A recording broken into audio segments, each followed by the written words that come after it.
এজন MBBS ছাত্ৰই সমৰ্থন কৰে তালিবানক সমগ্ৰ বিশ্বই তালিবানক ধিক্কাৰ দিছে বিপৰীতে অসমৰ একাংশ ওলাইছে তালিবানক সমৰ্থন কৰা তালিবানৰ সমৰ্থন কৰি ফেচবুকত পোষ্ট দিয়া 14 জনক গ্ৰেপ্তাৰ প্ৰথমে চাওক এইসমূহ পোষ্ট এইজনৰ নাম নদীম আক্তাৰ হাইলাকান্দিৰ নদীম তেজপুৰ মেডিকেল কলেজত অধ্যয়নৰত এগৰাকী MBBSৰ ছাত্ৰই সমৰ্থন কৰে তালিবানক एक MBBS का स्टूडेंट के नाम नदीम अख्तर लश्कर तेजपुर मेडिकल कॉलेज का स्टूडेंट है तालिबानर ভিডিঅ'ত লিখে yes I love this sound আৰু নানান পোষ্ট ইতিমধ্যে তিনিজন মৌলানাকো গ্ৰেপ্তাৰ কৰা হৈছে আসলাম ইসলামিক সাহিত্য সভাৰ সাধাৰণ সম্পাদক আৰু জমিয়ত উলেমাৰ সম্পাদক ফজল কৰিমক হুজাইৰ পৰা গ্ৰেপ্তাৰ কৰা হৈছে মৌলানা বছিৰুদ্দিন লস্কৰক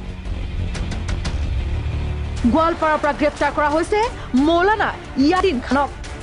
সংবাদ মাধ্যমত সম্প্ৰচাৰ হোৱা এই ভয়ংকৰ ছবিকো বিশ্বাস নকৰে মৌলানা ফজল কৰিমে মহিলাসকলক পৰ্দাত থাকিবলৈ কোৱা তালিবান কিয় বেয়া হ'ব মৌলানা বছিৰুদ্দিন লস্কৰৰ পোষ্ট ছ'চিয়েল মিডিয়াত নাম হৈছে মুজিবুদ্দিন তেখেতৰ ঘৰ ৰাখাবাৰী আৰু এজনৰ নাম হৈছে মুৰ্তাজা আহমেদ তেখেতে কি কৰিছিলে তেওঁলোকে তালিবান ছাপৰ্টিং ছ'চিয়েল মিডিয়াত তেওঁৰ পোষ্ট ৰিপেক্ট কৰা হৈছিল গ্ৰেপ্তাৰ কৰা হৈছে ধুবুৰীৰ আৰমান হুছেইনকো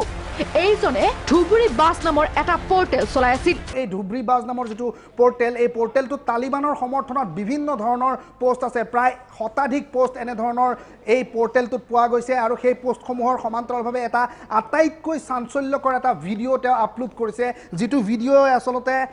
যেটো ভিডিঅ'ত কোৱা হৈছে যে আমি শিকিব লাগে যে তালিবানৰ পৰা আমি শিকিব লাগে যে কেনে ধৰণে জেহাদ কৰিব লাগে तालिबानों पर हमें हिकीब लगे जे केने धৰণৰ जिहाद करिब लगे तो मुझे वो लगता है कि हाँ हमें उनसे सबक लेना चाहिए और सीखना चाहिए कि आज़ादी हासिल करने के लिए किस तरह की जिद्दोजहद और कोशिश करनी चाहिए मुठ 14 जनक ग्रेफ्तार কৰা হৈছে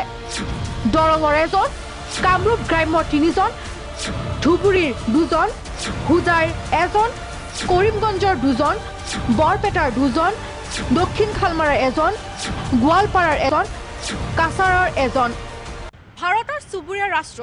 বাংলাদেশৰ বহু যুৱকে তালিবানত যোগদান কৰা বুলি খুদ স্বীকাৰ কৰিছিল ঢাকা মেট্ৰপলিটান পুলিচ কমিছনাৰে অসমৰো বহু যুৱকৰ সৈতে গোপন যোগাযোগ ৰাখিছিল জেহাদিয়ে এই বাতৰি সম্প্ৰচাৰ কৰিছিল কেৱল প্ৰাগ নিউজৰ এই সংখ্যাই যেন সঁচা প্ৰমাণিত হৈছে মুঠতে এয়াই চিন্তিত বিষয় অসমৰ বাবে আৰক্ষীৰ তদন্ততে পোহৰলৈ আহিব এই সকলৰ আছে নেকি কিবা জেহাদি link bureau report Prag news